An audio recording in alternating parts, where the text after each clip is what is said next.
narraa fudhachuus hin danda'u. Boorana waggaa deemte lafa biyya kanaaf ga'utu lafa baay'ee misoomuu danda'u biyyoon isaa baay'ee fertile kan ta'e. Boorana dhaqnu beela guddaatu ture. Bishaan laga keessa yaa'u uummanni immoo keessa ba'uu hin dandeenye hiyyummaa keessatti. Diizaayinii ta'uu nu barbaachisu ka sammuu keenyatti nu dhufe yoo beela Booranatti. humna namaa baay'ee muraasaan jalqabe. Qamadii safaroo wayyamoo aanaalee sadii qaxxaamuree Haroon bishoottuu shanan bishaan abbara. Jawwee wajjin leenca wajjin kan daggalatti galan. Indastiriin biyyattiin guddanne waan ta'eef iddoo dhaqee hojjetu. Murtaa'ee jiraa jedhee dubbachuu hin danda'u. Garuu haala barbaadamiin qabamee deemeeti. Deebiin seenaa akkasitti deebi'eetiin haakima dhabdeeti. Wanni baay'ee dhugaa rabbiitti kan asii buqqaaneetu silaa kan akkamitti suphamaa? lafa fi bishaan. Lafa jalatti.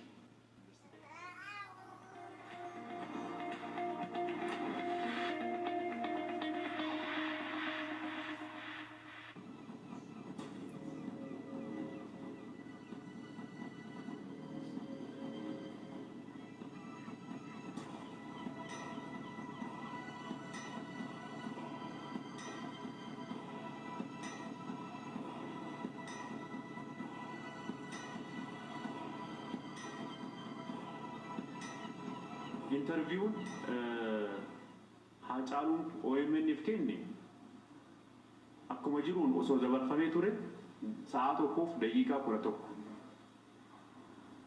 Isaan garuu mummuranii daqiiqaa 47 qofa dabarsan. Kanas qorannoo keenyaan argannee jirra. Interview guutuu sanillee argannee jirra. Interviewun irraa kukkutamee hafisen immoo Haacaaluun afaanuma isaatiin shaniin akka isaa doorsisaa jiru. Si ajjeesna jechaanii akka jiran kan himatu. OMN maal barbaade? Maaliif Haacaaluun na doorsisaa jiranii natti dhaadachaa jiranii jedhee himateera. Maaf kana keessaa murani? Eenyuun akka doorsisullee himateera. Maaf kan kun hafe kan jedhu san yoo laallu garuu ajjecha Haacaaluu harki isaanii jiramoo hin jiru san qorannoon haa baasu malee hagammaa shakkii tokkotu jiru jechuudha. Maaf akka isaan dabarsuu dadhaban?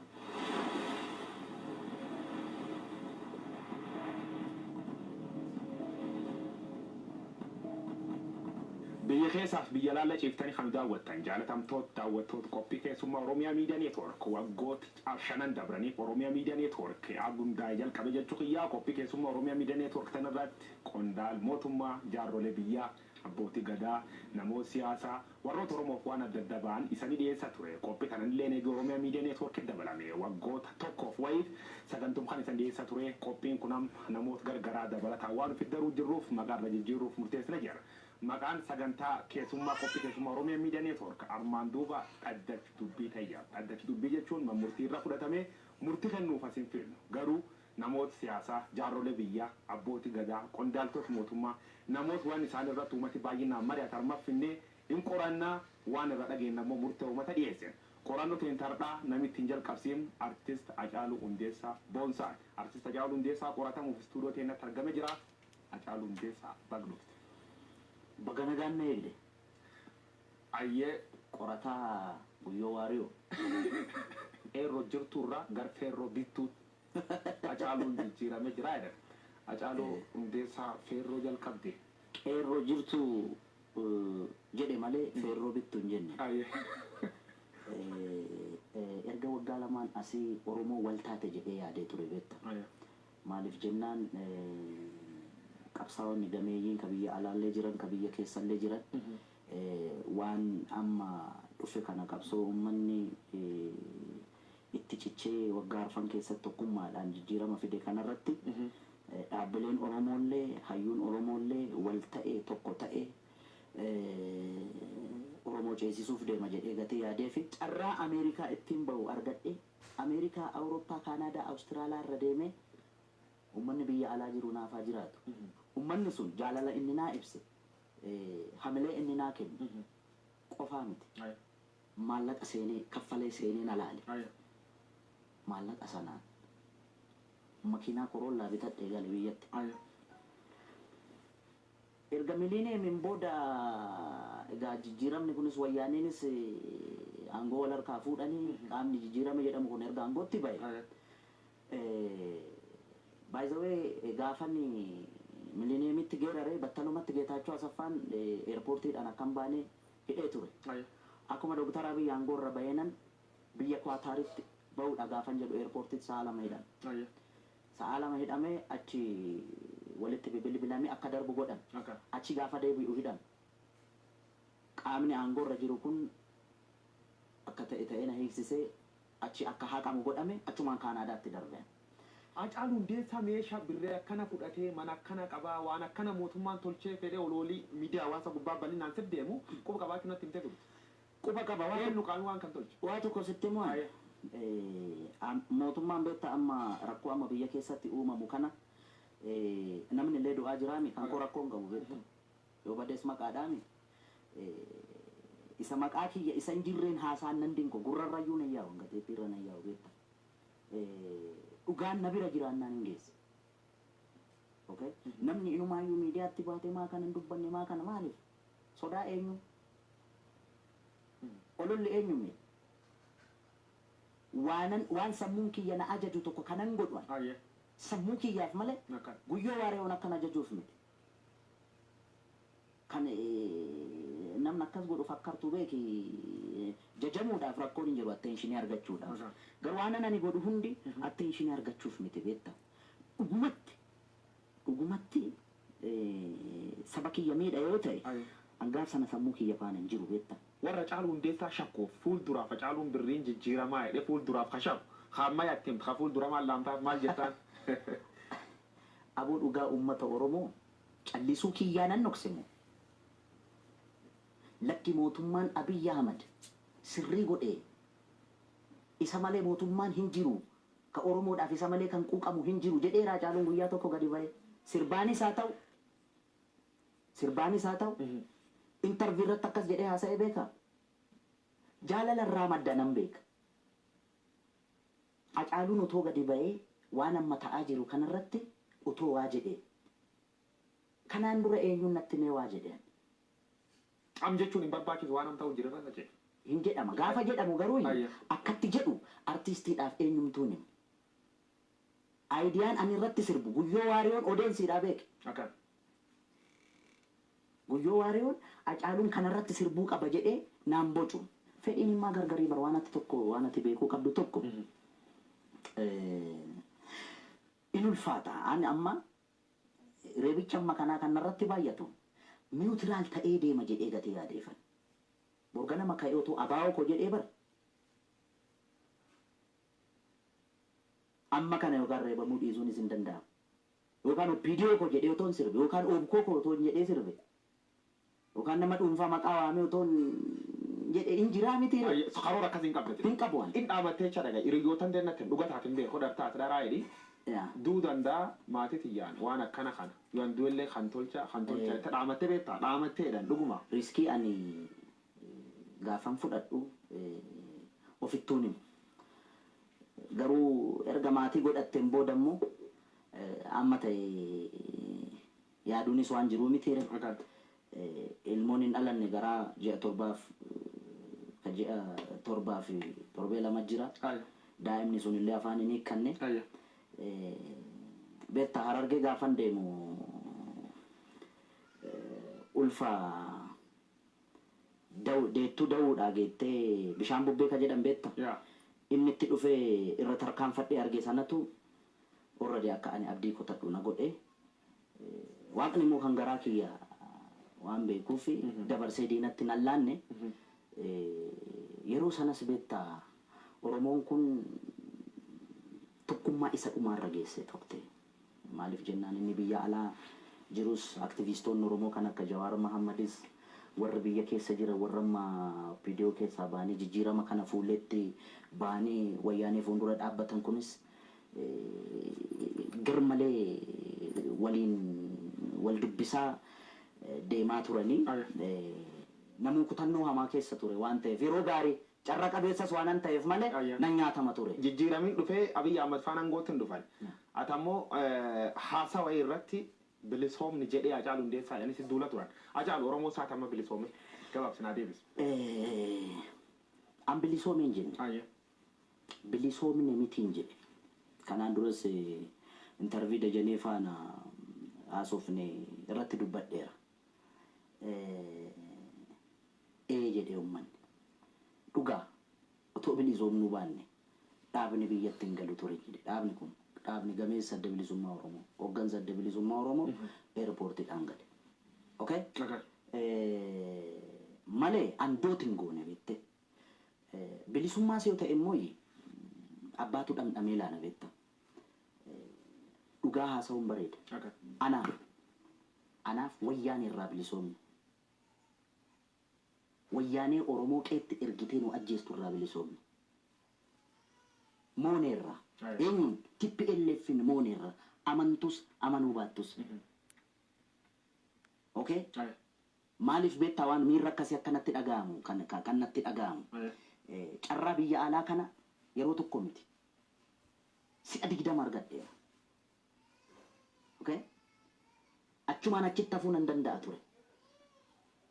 Karchallee Ambootti waggaa 5 faranjiin hordoftee tanaan sibiila keessatti na argite anaaf jaalleewwan koo nu galmeessite UNHCR nu beeka biyya keessa teenye ji'a 6 keessatti maatii kiyya guuruu nan danda'a Ameerikaatti Kaanaadaatti biyyan barbaadetti xiiqiifte deebi'aa ture. Waa tokko sitti himaan Ameerikaarraa gaafan deebi'u riskii hamaa ture biyyi komaandi poostii keessa turte. Oppidiyoo keessaallee ummanni Oromoo kun duubatti hin deebi'uu beekanii qabsoo Oromootti makamanii waan Oromoon jedhu jedhanii fuulduratti ba'anii isaanis ofirratti murteessanii baanii ma deebi'a warri kun. Hold on. Oromoon moo'eera eenyuun TPLF sirni waan bira. Sirni immoo waan bira. Ka aangootti ol tare eenyu. Aboo irra jibaan kun Oromoo eessayyuu hin geessu beekta. Sossoqollee walitti himne tokkummaa keenya cimsine isa mandara keessatti garee ijaarranne eessa abbaa keetti waliin jennu eessayyuu nu hin geessu beekta. Isa exercise godhee Oromoon kana akkatti milkoofne dhabnaan waggaa 4 keessatti kaan kompiitaraan Minisootaa taa'e tokkummaa Oromoo akkas godhe. Isa Orma keessa ergamee nu fixaa jirus achi keessaa baasee kan qaale. Barataa Oromoo qotee bulaa Oromoo doktoroon walitti fide bu'aan kun argameera. Maatu uffannoo harkatti? Inde eenyuuf dabarsinee laannuufi? Garuu isa Oromoon cunqursitu kana innis yakka. Ka Ormi nu ajjeeserraa ajjechaadhuma beektame harka Ormaattis du'i harka firaattis du'i seera biratti namni obboleessi isaa ajjeese akka adeemsa seera yakkaatti akkaataa inni ajjeese seeratti ilaala ragaan lakkaametti mana murtiitti dhiyaateetti murtaa'a. Waan an gammachuu qabu sitti fakkaata. Waan amma ta'aa jiru kana. Dhiyoo tana gaafiif deebii IBS irra gootirra Hacaaluu Hundeessaa ammallee waan dhibi dubbatee OBS irra gootirra artistoota waliin warra Maqalee dhaqu marii Maqalee akka kompiliitiin hin fudhanne dubbattee turte. Wanni sun ammoo har'allee hin fudhanne. Innaan kana jedhu baraan biltsiginnaa ta'e miti kana nama Maqalee deeme sana qeeqe bara. Hacaaluu ta'ee tan malee. By the way, waa'ee hamileen sii kaasaddoo kanatti. Anaaf qaam nama biyya bulchuu fi Baqqalaan tokkoo miti ana. Okay? Qaamni biyya bulchuu bare wayyaanee waliin nama seeraan walitti wal beeku warra hojii wal muudee wajjin hojjechaa ture bara. Jaarsummaa erganii dhiisanii maaltu walitti fide kana? Okay? Isaan angawaa mootummaa turan gaafa Baqqalaan cancallitti seenee mana murtiitti rakkachaa ture mana dhaa keessatti gaafa uummanni iyyuuf. Inni deemuusaa quba qabaadhee miti gaafan intervii kana deemeera taanaa garuu hin ta'u. Hin fudhadhu ammallee boru siftaanis hin fudhadhu. Maallaan jedhe namni wayii maal wallaalummaa kiyyaan jiraachuu nan danda'a yookaan immoo akkam beeku nawaamanii Hacaaluu iddoo kanatti beekumsi kana si hir'atti kuni jechuun kana akkasiin godhin jechuun waan na tokko. Hacaaluu 4 kiiloo sittu aane jettee sirbite turte. Sirba kan kee qalammeessoo hayegee barratti jirra oollee barii arguuf gara nu bal'isa yaanu jettee jirtu. Oollee barii arguuf oollee barii sun arguu jirra geenne. Ijoolleen ibidda baattee ijoolleen Oromoo lixaa fi kibba Oromiyaa kana keessatti gaafa mul'achuu calqabamu waliigalteen dhabamaa gaafa deemu isa sanatu bal'atee dhufee sadarkaa kanarra gahe. Innis yaalan hayyoon Oromoos yaalan qaama biyya bulchaa jiruu fi ijoollee keenya sana faana araarratti du'umu yaalan sana keessa saayinsii sana keessa deemaa ture achi keessa seenee hin borcuun nama siyaasaa miti. Mootummaan fedha qabaa fedhan qabu warra siyaasa oofuu kana beeka. Ijoolleen achi keessa jirtu fedha qabdiin qabdu gaaffiin shimaalinni haa ta'uuti garuu. Qabanni Gujittis, Booranattis, Oromiyaa, Wallagga keessattis kan uummanni keenya dhumaa jiru. Rakkina qaama mootummaa biyya bulchuu fi ijoollee keenya daggala keessa deemtu jidduu isaaniitti waliigaltee dhabameen uummanni keenya sakrifaayii amma kanaa kaffalaa jira. Eenyutti gaafatamu kanaaf? Eenyutti gaafatama lachan akka kiyyaatti. Mootummaa fi qaamni mormu. Qaamni mormu. Kanaafuu seena Oromoo sadarkaa Oromoon keessa jira kanaaf fakkeenyaaf Oromoon isaati adda naannoo jiran keessa naannoo namni keessa du'u jiru kan namni baay'inaan keessatti dhabuu jiru Oromoo. Kan akkamitti ibsita akkamiin laata? Ani waraana yoo ta'e amma bar bu'aansa alagaan nu gammada. Namichi tokko Ameerikaatti na argatee mucaa kana faana waliin haasa'uu barbaade intarvii afaan Amaaraatiin kennu kana laale. Dhukkee walirraa kaasne Waashingtan DC'tti wajjin teenyee haasofne isa naannoo jedhamu kana federaalizimii kanan jaalatu beekta. Waa'ee federaalizimii faana wayyaanee faana lolli Oromoon qabu dhimma federaalizimii miti. Federaalizimitti naman parsanaaliyaan illee federaalizimiin ala biyyi kun biyyan taatu akka kiyyaattu jechuudha. Okay? Namichi maallaan jedhe beekta isin aangootoo qabattanii naan jedhe. Waggaa tokko waliin tursitan naan jedhe. Haati koo aduutu guddattuun koo. Attamiin jedheen Shawaa Wallaggaa maaluma akka qoosaatti fudhadhe beektaan. Aangoo irratti waliin tursitanii naan jedhe beektaan. Waan sun amma piraaktikaali arguu jirta? Piraaktikaali argaa jira. Eenyu kan tolchu? Warra siyaasa oofu. Warra siyaasa oofu. Sana keessa kana keessa siin hin jiru. Okay? Uummanni fayyaalessaa bara. Carraan keenya. Ani dhaggeeffadhu sittan. Ani gaafan OBS irratti jidduu lamaan kanatti dhumaa jira uummanni keenya uummata keenyan fixiina gaafan jedhe. Mootummaan ijoollee bosona jirtu kana deeggartu jedheet isaan fixaa. Warri bosona jiran immoo mootummaa kana deeggartu jedheetu isaan rukutaa. Jidduu lamaan kanatti uummata keenya du'aa jira. Maaliif du'a jennaan? Bariitu isaa qeellam Wallaggaa arfa Wallaggarraa natti bilbilanii yoo dandeesse biyyaa bahi maaloo nama sijjeesuun beektu naan jedhani. Si dhabuun barbaannu Hacaaluu bahi biyya gadhiisiiti. Eenyu qaamni sijjeesu dhaadata?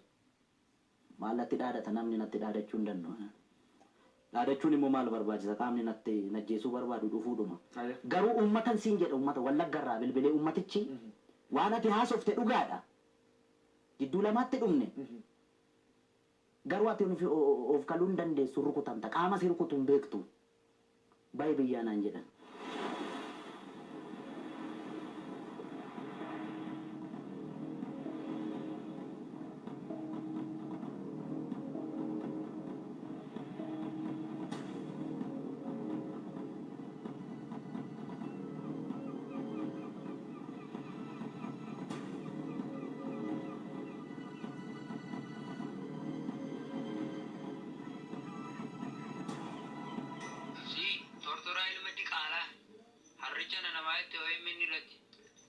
Amma waa'ee kee bareera gaa dhugaati jettus kanadha.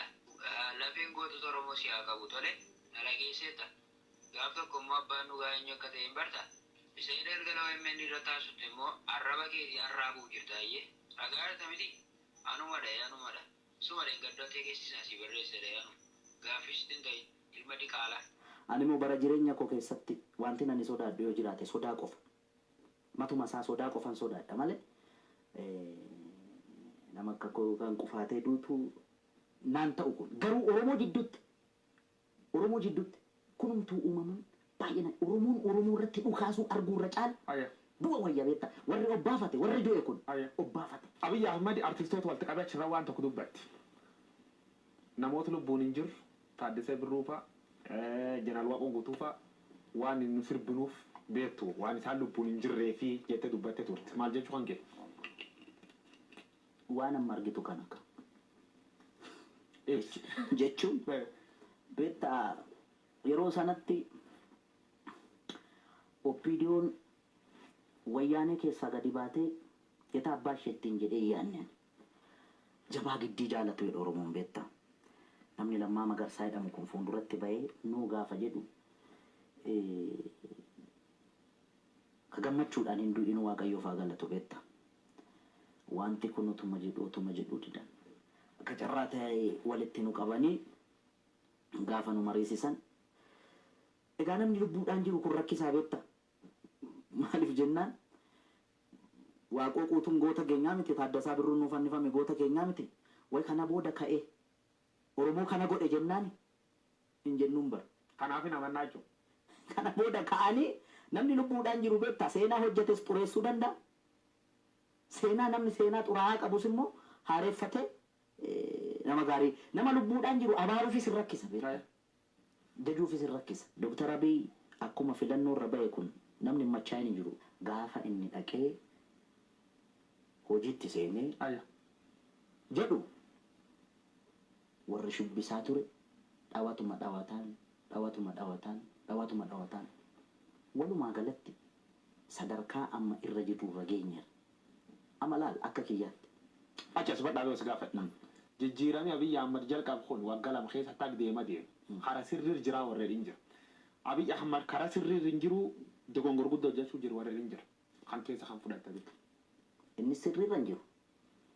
Qaamni mormuu sirriirra hin jiru. Kun qixuma laal. Anaaf jechuudha. Akkam jennaan qaama lachuu harka irratti dhiigni jira.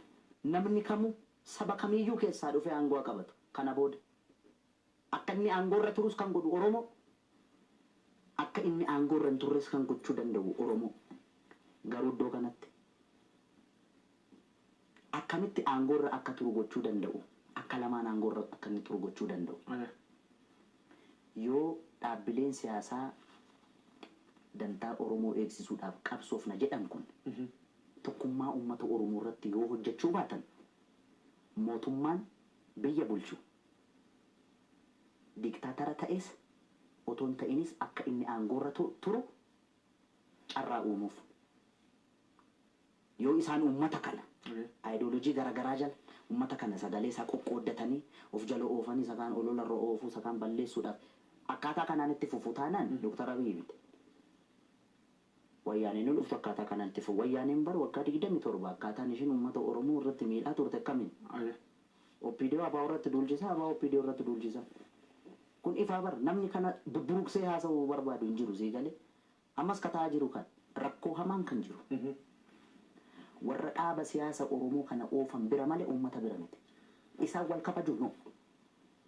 Isaan dantaa sabaa irratti hundaanii hojjetu hin jiru. Hin jiru. Kana amanuun dirqama beeku. Kanaafuu sa'aatiin deemuu jira. Yoo nuti wal cabsine kanaan duras wal cabsine malee fuulduratti Oromoo lolanii warra biyya kana bulchan hin jiran. Amma laal. Dhiisimee mootummaa kana dhiisee okkee agamaagoo.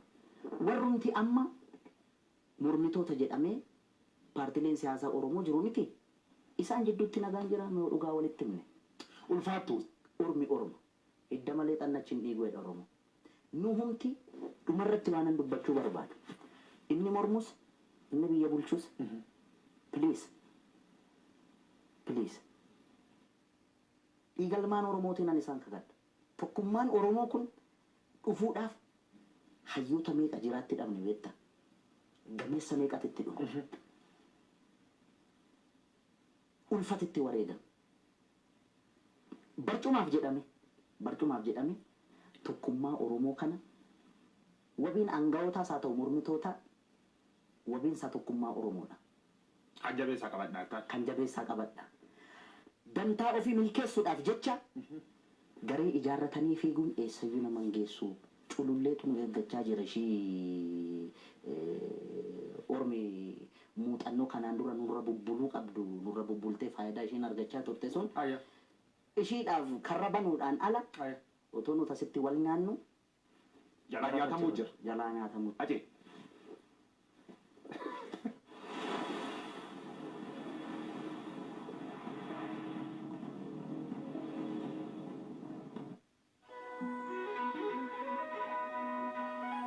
Inumaan tiksee malakula to ashufee bataa looniga abbisu. Inumaan rafee malayaa lammii tokkummaa dhabuu namarra abbisu. Allayyaan allayyumaa maaltu allayyaa. Nuru fajadai alagana laguma maltu alaga adam firajadai oborta ormi nama batu yo abano fi batate malai roro ormarra dufte roro dinarra dufte maltu namado Bado wata male malo